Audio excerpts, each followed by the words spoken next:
পরিষ্কার বলছি, বাংলা ভাষায় কথা বলা মানেই বাংলাদেশি।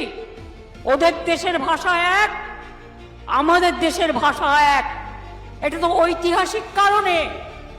আমার বাংলা ভাষা আন্তর্জাতিক ভাষা। আমি ভাষায় মা বলতে শিখি। এ ভাষা আমাদের গর্ব।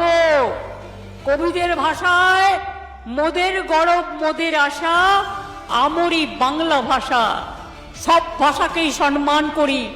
উর্দু ভাষাকেও করি, নেপালি ভাষাকেও করি, রাজবংশী ভাষাকেও করি, কামতাপুরীকেও করি, সাদ্রিকেও করি, কুরুককেও করি, অলচিকিকেও করি। এবং আমরা শুধু তাই নয়, আমরা এদের রেকগনাইজড করেছি, হিন্দি ভাষাকেও, সব ভাষাকে করি।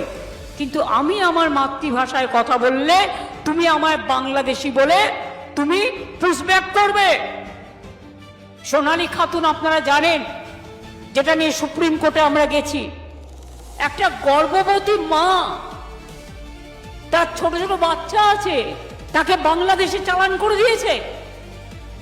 সুপ্রিম কোর্টে আমরা গেছিলাম, কেস করে বলেছে ওদের ফিরিয়ে আনতে হবে। আমাদের পরিযায়ী শ্রমিকরা কাজ করে বিভিন্ন জায়গায়, তাদের ওপর অত্যাচার হচ্ছে। বাংলা ভাষায় কথা বললেই তাকে বাংলাদেশি তকমা দেওয়া হচ্ছে।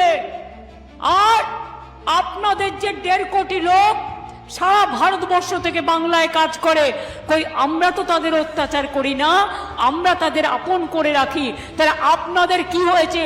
বাংলার প্রতি এত রাগ কেন? বাংলা বিদ্বেষী বিজেপি। আর মনে রাখো, বাংলা ভাষা আমাদের হৃদয়ের ভাষা। যেমন অন্য ভাষাকেও আমি সম্মান করি, তেমনি আমাদের ভাষাকেও আমরা সম্মান করি।